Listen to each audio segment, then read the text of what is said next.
এবার বাংলাদেশের মানুষের কণ্ঠে কথা একটাই, দফায় দফায় অনেক দলকে বাংলাদেশ পরিচালনার দায়িত্ব দেওয়া হয়েছে। আপনারা যা করেছেন আমরা দেখেছি, কেউ কেউ এখন যা করছেন তাও আমরা দেখছি। সুতরাং এখন আমরা ন্যায় ইনসাফের প্রতীক দাঁড়িপাল্লার সঙ্গী হতে চাই। যুবকরা ইতিমধ্যে রায় দিয়ে দিয়েছে, পাঁচটা বিশ্ববিদ্যালয়ে নির্বাচনের মাধ্যমে যুবক যুবতীরা তারা বলেছে আমরা পরিবর্তন চাই এবং আমরা ন্যায় ইনসাফের পক্ষেই থাকতে চাই। বিভিন্ন নারীদেরকে উস্কানি দেওয়া হয়, বলে যে পাল্লার বিজয় হলে আপনার কেমন লাগবে। আলহামদুলিল্লাহ, ডেসপারেটলি এখন মারা বলতেছেন ভালো লাগবে। আপনি কারে সমর্থন করেন? আমি পাল্লারে সমর্থন করি। পাল্লা সমর্থন করলে এই পোশাক তো আপনি পরতে পারবেন না। পরবো না, তখন পোশাক যেমন হওয়া দরকার তেমন পরবো।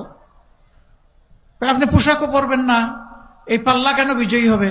কয় যে আমি চাই দেশটা ঠিক হোক।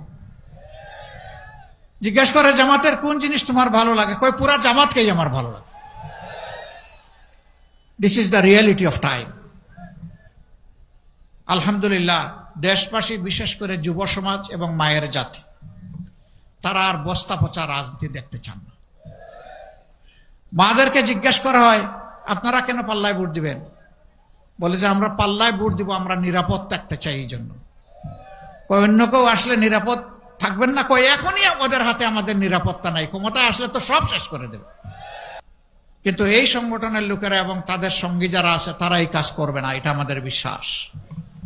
মায়েরা, আপনাদের বিশ্বাসের মূল্য আমরা আমাদের চূড়ান্ত স্যাক্রিফাইসের মাধ্যমে দেওয়ার চেষ্টা করবো ইনশাআল্লাহ।